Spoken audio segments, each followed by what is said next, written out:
Sawadee-ka! Welcome to Pad Thai Kitchen. Last week, I showed you a basic recipe for traditional Pad Thai. And this week, I'm going to show you some things you can do to switch things up a bit. So we're going to do 3 different variations. We're going to do 2 sauce variations and 1 noodle one. And then in the end, I'm going to make 1 crazy Pad Thai using all 3 different variations. Let's get started. So the basic Pad Thai sauce, as we saw last week, is a simple combination of palm sugar, fish sauce, and tamarind, right? And that yields a brown colored dish. Now you might be wondering, well, what about the orange colored Pad Thai? What's in there? Well, if you see that in North America, it could be a number of things. It could be ketchup, tomato paste, or paprika, and they just do that to boost a nice color. But if you see that in Thailand, and it's a good place, chances are it's shrimp tamalley, or what we call shrimp fat. Now, shrimp tamalley is basically the orange stuff inside the shrimp heads. You can see it from the outside. Lobster has the same thing. You can squeeze it right out of the shrimp heads and add it to your Pad Thai. Or you can buy it in a jar like this. Now this in Thai we call man gung, and Pad Thai that uses this in the dish, it's called Pad Thai man gung. And this already has some seasoning and whatever, a little bit of salt, some garlic, just some stuff. And to use this, you just add about a tablespoon of it to the basic sauce. Now this is called shrimp paste with soybean oil, at least this brand labels it like that. But don't confuse this with this shrimp paste. This is fermented shrimp paste that we've used this before in curry paste, right? We add about a teaspoon of this in our curry paste. Not the same thing, very different, cannot be substituted, all right? Now, shrimp paste or man gung is actually the liver of the shrimp. So it's kind of like shrimp foie gras. So if you want to add a little color and extra umami flavor and a little extra fat to your Pad Thai, go ahead and add this.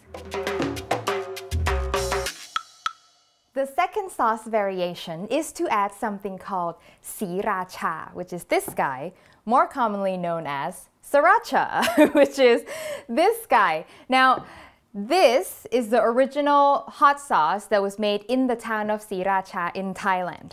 And this is the product that inspired the more commonly known rooster sauce that's popular in America now, or all over the world actually.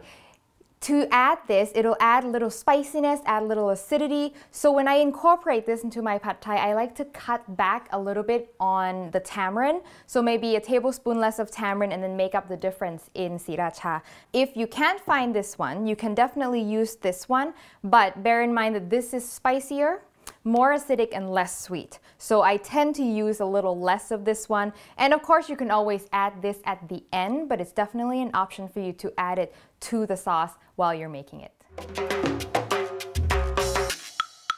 And finally, a final variation is a noodle variation. This is a very common way to have Pad Thai in Thailand. Most places that sell Pad Thai will also offer something called Pad Thai Vuon Sen, which is Pad Thai made with vuon sen, and vuon sen is glass noodles. We've seen it in Yum Vuon Sen before. Comes in a package like this, and this is what it looks like when it's dry. Now to use this, you just soak it in water about 15 minutes until it's soft, and it's usually very long, so you'd want to cut it.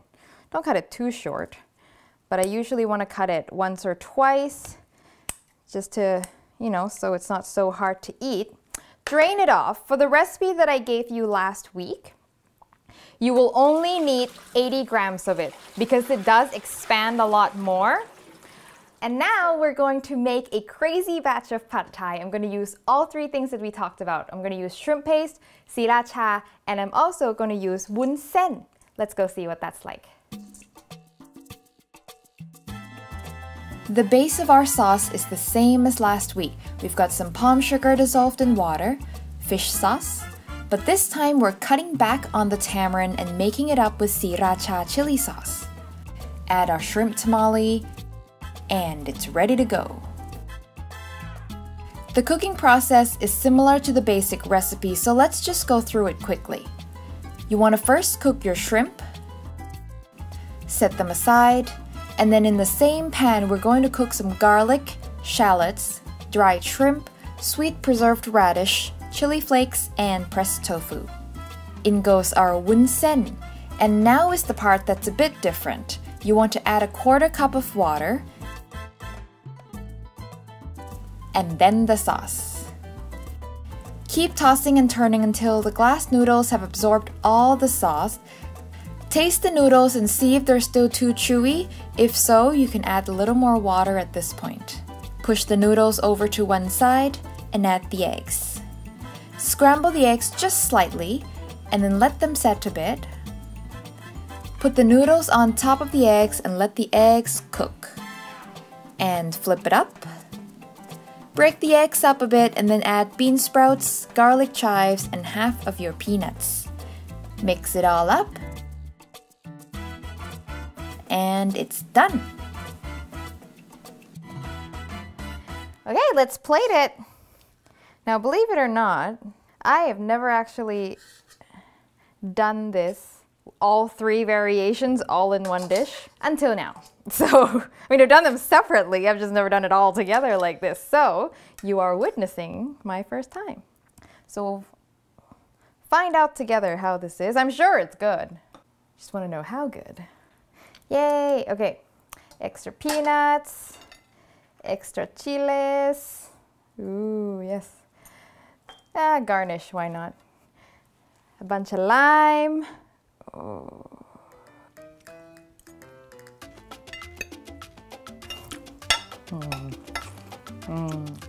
I mean, the traditional was good, but this is good. So please give this a try. Start with the original from last week. If you missed that, I'll put the link to last week's video in the description here. And then please, if you get a chance, if you can find the ingredients, move on to this one. It's so good. For the written recipe of this one, you can also check out hotthaikitchen.com. And I will see you next time for your next delicious Thai meal.